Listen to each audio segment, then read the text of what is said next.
Namaskar. This week, in my saga on Sanatana Dharma, I bring to you the essence of Navamaskanda, the ninth canto of Srimad Baghavatham. It's a stirring chronicle of dharma, devotion, and divine descent, told through lives of three luminous kings of the Surya Vamsa, that is Solar dynasty, Ishvaku, Sagara, and Bhagirath. So let me first acknowledge with folded hands the benevolent Sanskrit scholars. I seek their indulgence for my imperfect pronunciation of slokas. My goal is not scholarly recitation, but the sincere transmission of their inner meanings to the modern generation, for whom these tales may be the last whisper of sacred heritage. And the lineage begins with Ishvaku, son of Manu Vaivasvata, the progenitor of mankind post-deluge. And he was the first Kshatriya king of Bharata Varsha after the great flood, an exemplar of Raja Dharma. And Ishvakuhu Tumanaha Putraha Pratamaha Kshatravardhanaha Tasmin Vamse Mahan Dharmo Ramo Rajiva Lochanaha. That is, Ishvaku, the first son of Manu, was the founder of righteous warrior lineage. In this noble lineage was later born Sri Rama, who was embodiment of Dharma. So, Ishvaku's governance was marked by restraint, tapas, and unwavering justice.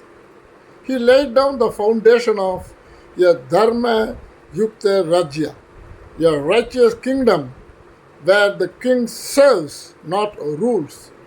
Our leaders today must learn that the true power lies not in dominion, but in duty. Leadership is seva, not status. So the next arises Sagara, a fiery and devout descendant of Ishvaku. Known for his spiritual strength, he undertook an Ashwamedha Yajna to affirm his sovereign authority. But when his sacrificial horse went missing, he sent his 60,000 sons to recovery. Their arrogance, haste, and disrespect led to tragedy. They disturbed the great sage Kapila in meditation and were turned to ashes. So, Kapilam Munima Sadhya Sagaratma Jadat Jadastanat Dagdaha Sarvena Sarves Bhavan Basma Sandaptaha Swapapataha. That is, seeing the sage Kapila in meditation, the sons of Sagara disturbed his penance and by the fire of their own karma were consumed and turned to ash. Their downfall is not just myth, it is a mirror to today's world. Ambition without humility, force without foresight, and might without reverence leads to ruin. Discipline, respect for knowledge, and ego management are timeless virtues. The higher your position, the deeper your humility must be. And from the ashes of Sagara's tragedy, that rose a light, that is Bhagirath, a king unlike any other, and his mission to redeem the souls of his ancestors. He performed penance for 1,000 years to bring Ganga down from the heavens to purify the ashes of Sagara's sons. So the reference to 1,000 years of penance need not be taken literally. It is a poetic expression of Bhagirath's intense, unwavering tapasya. What matters is the depth of his resolve and the force of his purpose, not the measure of time. So, but Ganga's mighty descent would shatter earth. So Bhagirath invoked Lord Shiva, who compassionately received her torrent in his matted locks. Now, Gangam Trailokya Pavanim Tena Bhune Tena Bhupena Bhute Bhagirataha Satapasa Dharanyam Pratibadayat. So, through the intense tapas, King Bhagiratha brought down Ganga, the purifier of all the three worlds, for the salvation of his forefathers. That selfless generational act gave rise to the phrase Bhagiratha Prayatna, monumental effort driven by purpose.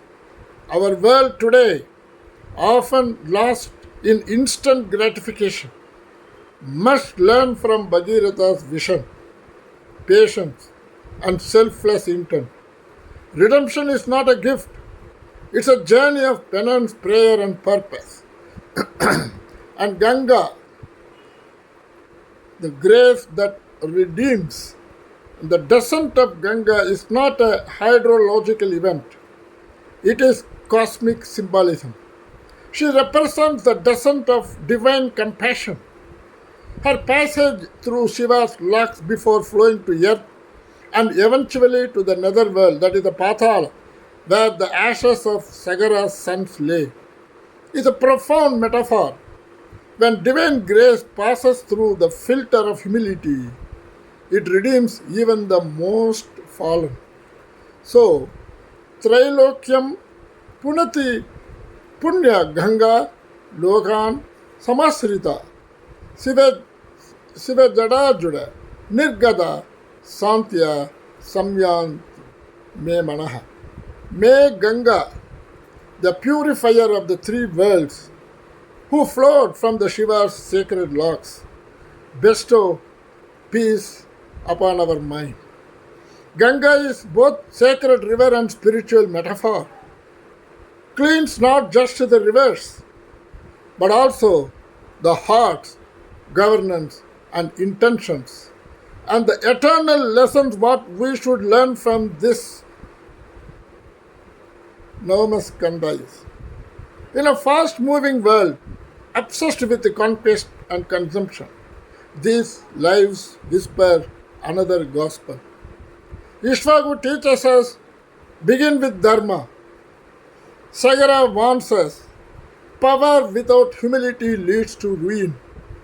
And Bhagiratha inspires us, perseverance and purpose can change destinies.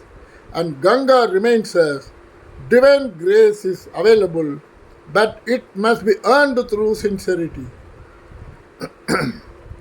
Dharmena rajyam sakarayet prajaha palayitum sada swartam visrujya ye karyam tan smaranti sura sada. So he who governs through dharma protects the people selflessly. Such a ruler is remembered by the Devas eternally. So, these are not stories of forgotten past. They are the roots of our Bharatiya consciousness. Ayodhya still resonates with the moral clarity of Ishvaku and Rama. Every fire ritual echoes the spirit of Sagara's Yajna. The Kumbh Mela, with millions dipping into the Ganga, is Bhagiratha's legacy still flowing. They remind us that governance is sacred, penance is power, and nature is divine. So the ninth canto is not just a list of ancient kings. It is a living scripture, a moral ecosystem. Ishvaku planted the tree, Sagara tended the flame, and Bhagirath brought the waters of grace. That tree is Bharata Varsha, and we are its fruits. Let us not just admire these tales, let us live them. Let Sanatana Dharma not be merely known, but felt, practiced, and transmitted. Before I conclude, I invite all viewers, especially the newcomers, to visit my YouTube channel, Yoga, Dhyana, and Dharma. If you have missed the earlier sessions, start from the beginning and immerse in the essence of our Shrutis, Smritis, Itihasas, Upanishads, Darsanas, and Puranas. And your feedback is precious. Please subscribe, share, and most importantly, leave these values with your loved ones.